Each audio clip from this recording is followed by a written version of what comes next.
Bom dia a todos. Queria primeiro agradecer a oportunidade de estar aqui no CIMEGE, agradecer a pós-graduação em Geografia da PUC, né? E gostaria de me apresentar aqui. Meu nome é Alan, eu sou aluno do mestrado, sou orientado pela professora Regina Célia de Matos. E o tema que eu estou desenvolvendo na minha pesquisa ainda, na verdade, é algo que eu estou realmente começando agora. Então, assim, o que eu vou apresentar hoje, basicamente, para vocês, são as questões norteadoras do meu projeto, né? As questões que me sensibilizam e que me levaram exatamente a procurar um mestrado aqui na PUC, né? Inclusive, o mestrado aqui da PUC é um dos poucos de geografia que tem como linha de pesquisa uma área voltada para ensino de geografia, o que é um diferencial e o que me realmente levou a vir buscar essa instituição. Bom, o tema da minha pesquisa é exatamente pensar a respeito, né, das representações das favelas nos livros didáticos de geografia. Tanto é que eu coloquei uma pergunta inicial, né, é um título provisório ainda, né, que seria onde estão as favelas nos livros didáticos de geografia. E aí, esse meu primeiro slide aqui, eu separei essa imagem, que ela ajuda um pouco a refletir, né, que discurso a geografia escolar ela reproduz e ela legitima sobre a favela, né? Essa imagem é da abertura dos Jogos Olímpicos que tiveram aqui no Rio, né, recentemente, no mês passado, e ela ajuda um pouco a pensar esse discurso que a geografia escolar realmente legitima sobre a favela. Bom, o presente projeto de pesquisa tem como questão norteadora analisar o discurso que a geografia escolar legitima e reproduz sobre a favela. E aí esse discurso é um discurso de um problema urbano, né? E partindo dessa questão central, vamos desenvolver nossa argumentação crítica sobre a ausência dos sujeitos construtores da cidade, assim como repensar a prática docente a partir de uma discussão sobre o currículo, este aqui entendido como um discurso, ou seja, veículo de afirmação de relações de poder, permeado por ideologias e visões de mundo. Então, assim, essa ideia da favela como um problema urbano acaba colocando, muitas vezes, a favela como algo que está separado da cidade, ou como uma anomalia, um espaço anômalo. Por isso eu escolhi essa imagem. Essa imagem ajuda um pouco a pensar, até na minha prática docente mesmo. Por quê? É uma imagem que foi retirada, né, do Morro da Mangueira, ali no momento da abertura dos Jogos, e que mostra esses sujeitos, né, distantes, esses sujeitos apenas observando um evento, sem fazer parte dele, né? E é o que acontece também. E o que me levou a pensar isso é que a geografia urbana, né, o processo de urbanização que a gente ensina na escola, no ensino fundamental, ele não contempla a favela. A favela ela aparece geralmente no item, quando se fala de um problema urbano, um inchaço urbano. E é esse aluno que já não faz parte desses eventos, que muitas vezes, né, ele já carrega dentro de si esse preconceito de não fazer parte da cidade, ele chega na escola e ele tem a legitimação desse discurso. Por isso que eu percebi, assim, ao longo de não tantos anos que eu tenho, né, de prática de ensino, dando aula, não tem tantos anos assim, mas eu fui percebendo que aquela matéria que, na minha época de faculdade, eu pensava que seria, de repente, aquela parte da geografia que poderia contribuir para o cara pensar a cidade que ele vive, pensar o seu espaço cotidiano, né? Muitas vezes ficava distante. Eu vi que os alunos não se identificavam muito com isso. E eu comecei a repensar um pouco isso a partir, né, do livro didático. Você pode passar para mim, por favor? Enfim, sobre o livro didático, né? O livro didático em si ele não é o meu objeto de pesquisa. Por que eu escolhi trabalhar com o livro didático para abordar essa questão?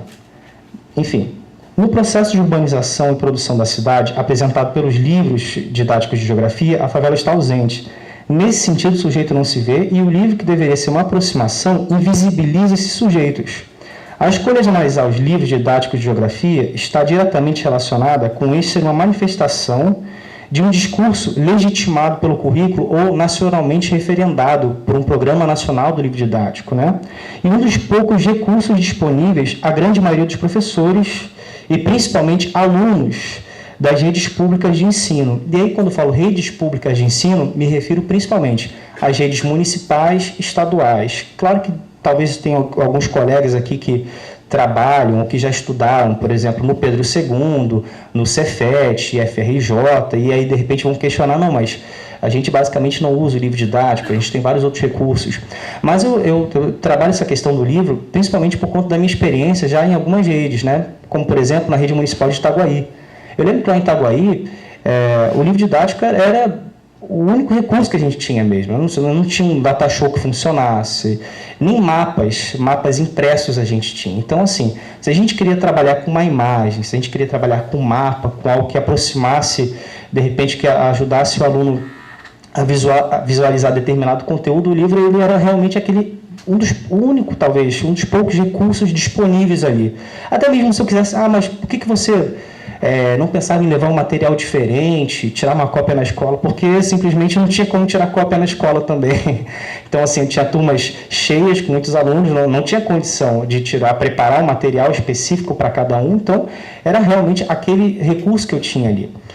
Enfim, e aí eu me remeto até a minha época de estudante também. Eu sou estudante oriundo de escola pública, de rede estadual, e eu lembro que na minha época de escola também, assim como outros colegas também, o único livro que a gente tinha acesso, né, assim, a maioria dos colegas tinha acesso ao quê? A Bíblia Sagrada, e era o livro didático, que era o livro que o cara tinha. Então, assim, aquilo que ele foi aprendendo, de repente, ao longo da vida, a visualizar lugares, imaginar lugares que ele nunca tinha ido, ou que talvez ele nunca vai ir um dia, né? Era a partir do livro. E especificamente, né, como é o caso da minha pesquisa, e o que eu quero destacar aqui é o papel da geografia nisso, né? Dessa questão de você vislumbrar o mundo, de você pensar, você ser crítico em relação ao espaço que você vive, em relação às questões que você presencia no seu cotidiano. Uma das premissas para o desdobramento da pesquisa é que não se pode falar em uma geografia das cidades sem uma geografia das favelas. E aí, lembrando que falando de geografia das cidades, geografia das favelas, não quer dizer que exista especificamente isso, né? Mas eu quero mostrar como, na verdade, é um processo de um movimento único, é um processo que não pode ser dissociado, né? É um processo de produção do espaço urbano que reproduz a desigualdade, pois ao mesmo tempo se desdobra a partir de uma lógica de acumulação do capital. É um processo de desenvolvimento geográfico desigual, na verdade. Pode passar. E aí eu peguei essa citação da professora Ana Fani, que eu acho muito interessante para pensar essa questão da produção do espaço urbano. O produto espacial expressa as contradições que estão na base de uma sociedade de classes e manifesta a segregação decorrente nas formas de apropriação da terra, que tem sua lógica no desenvolvimento desigual das relações sociais dentro da sociedade. Enfim, pode passar para mim. E aí eu trouxe essas duas imagens só para a gente pensar um pouco, né? Será a favela realmente um problema urbano? E essa é uma imagem conhecida, talvez alguns de vocês já devem ter visto, né? A ideia dessa imagem não é pensar que tipo de favela é essa, ou onde é que está localizada essa favela, mas olhar para ela e pensar, existe alguma anomalia nessa favela que a gente está observando? Será que tem algo de anômalo? E eu acho muito interessante porque eu tive a oportunidade de apresentar essa imagem no nosso grupo de pesquisa, né? E assim como foi apresentado para mim a primeira vez, também fiquei olhando essa imagem e não consegui. Eu falei, mas é uma favela comum como qualquer outra, não vejo nada demais. Aí pode passar para mim, por favor? E aí a gente tem que ter, na verdade, o que eu proponho aqui é um outro olhar. Na verdade, aquela imagem anterior, ela estava de cabeça para baixo. Claro, é só uma brincadeira, uma imagem de uma favela de cabeça para baixo. E aí propor um outro olhar, é um olhar mais atento. Mas eu fiz essa mesma experiência com os meus alunos e em poucos segundos, sem brincadeira, eu trouxe assim 6 alunos, um de cada vez, assim, descontraído, no final de uma aula. Eu já falei, dá uma olhadinha nessa imagem, o que você observa de diferente? Cara, foi questão de segundos. Pessoal, óbvio, a favela está de cabeça para baixo. Então, assim, é um olhar mais sensível àquela realidade que eles vivenciam, né? Por que escolher falar de favela especificamente? Porque basicamente 1/4 da população da cidade do Rio de Janeiro vive em favelas. A maior parte dos meus alunos moram em favelas também. Então, a ideia é essa, que a escola, realmente, que a geografia escolar possa ser algo que desenvolva uma visão crítica do espaço, que esse cara não se sinta realmente alguém que está afastado da cidade, alguém que não faz parte da cidade, mas que ele entenda que, na verdade, esse espaço que ele vive, esses problemas que ele vivencia no seu cotidiano são fruto de contradições desse próprio espaço que ele está ali presente. Por isso é uma ideia da geografia escolar, isso talvez é o meu maior objetivo dessa pesquisa, né, é um objetivo político mesmo, é que a gente possa, a partir da geografia escolar, possa vislumbrar outras possibilidades de mundo, que a gente possa construir junto com os nossos alunos, que a gente possa aprender também sobre aqueles espaços com eles e pensar outras possibilidades, não naturalizar aquilo que é vivenciado, e muito menos, como às vezes até os próprios livros apresentam, soluções de urbanização burguesas. Você pensar que, não, para resolver esse problema, vou fazer um calçamento, ali falta o saneamento básico. Claro, o cara vive naquele espaço, realmente são demandas, mas não é isso que vai solucionar o problema daquele espaço. Aquele espaço, ele não é um problema, aquele espaço, ele é produto do próprio desenvolvimento e da formação da cidade que esse cara vive, né? E aí, assim, como falta pouco tempo, o tempo, na verdade, está esgotado, né? Eu vou trabalhar especificamente na minha pesquisa com livros do 7º ano, e fiz essa escolha porque, dentre as obras aprovadas, eu poderia trabalhar com 6º ano, com 8º, com 9º, mas é porque especificamente trata a questão da urbanização brasileira, né? A geografia do Brasil. Eu acho que é um ano muito importante, assim como o 6º ano, 8º, 9º ano, ensino médio. A questão minha aqui não é discutir especificamente como vai ser ensinado um determinado conteúdo, não, mas é questionar isso, é pensar outras formas desse mesmo conteúdo ser abordado, para que a geografia escolar ela realmente seja uma geografia crítica, no sentido de poder construir junto com os alunos, junto com aquelas pessoas que são os sujeitos da minha pesquisa, outras possibilidades de mundo. E aí, só para finalizar, o último slide, eu peguei esse trecho de uma música do MV Bill, que eu gosto muito, que é chamado Causa e Efeito. Os homens de preto sobem o morro para defender o asfalto, que impotente assiste à tragédia, no desnível entre a favela e a classe média, que tratam o gueto como se fosse a África, numa distância que nem chega a ser geográfica, distanciamento provocado pelo preconceito, como se nascer aqui fosse um defeito, não é. Então, essas são as minhas considerações iniciais para a minha pesquisa. Ficarei grato se houverem contribuições, houverem críticas, certamente eu vou aceitar de muito bom grado. Obrigado.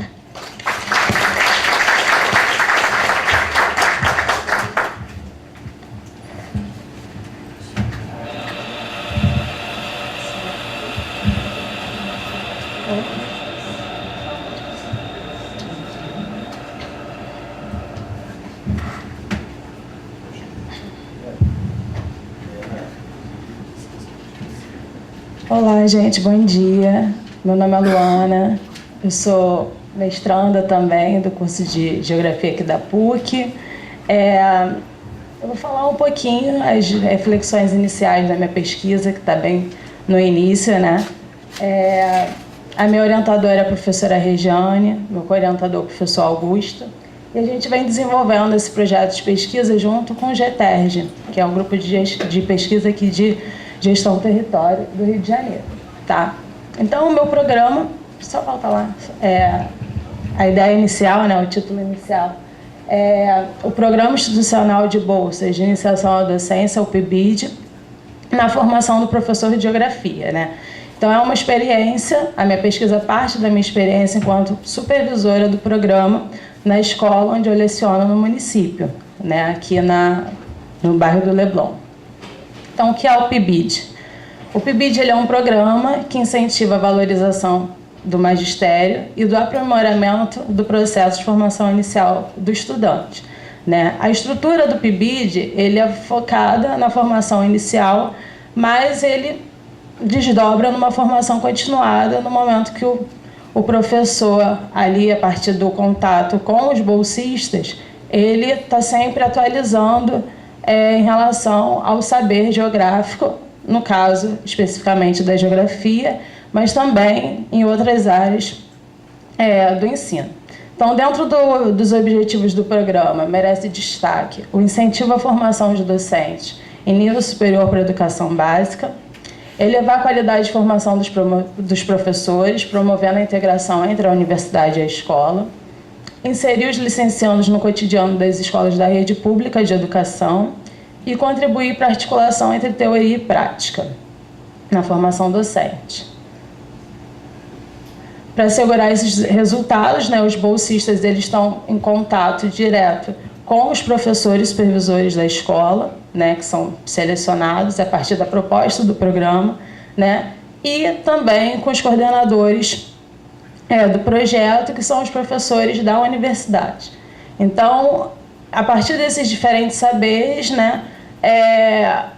os bolsistas eles estão em contato direto no diálogo com os professores da universidade e os professores das escolas.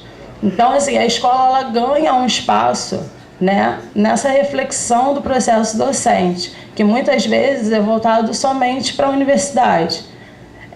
Esse desenho ele mostra como é que se dá a relação no PIBID, como que é o desenho do programa. Então, o licenciando é sempre uma via de mão dupla, licenciando com o coordenador da escola, com o coordenador do projeto nas universidades, com os supervisores das escolas, e com o coordenador da instituição. A escola, então, ela passa a ser um espaço de produção do conhecimento, Então, a minha formação como professora de geografia, ela se fez na UF, na Federal aqui, e ela foi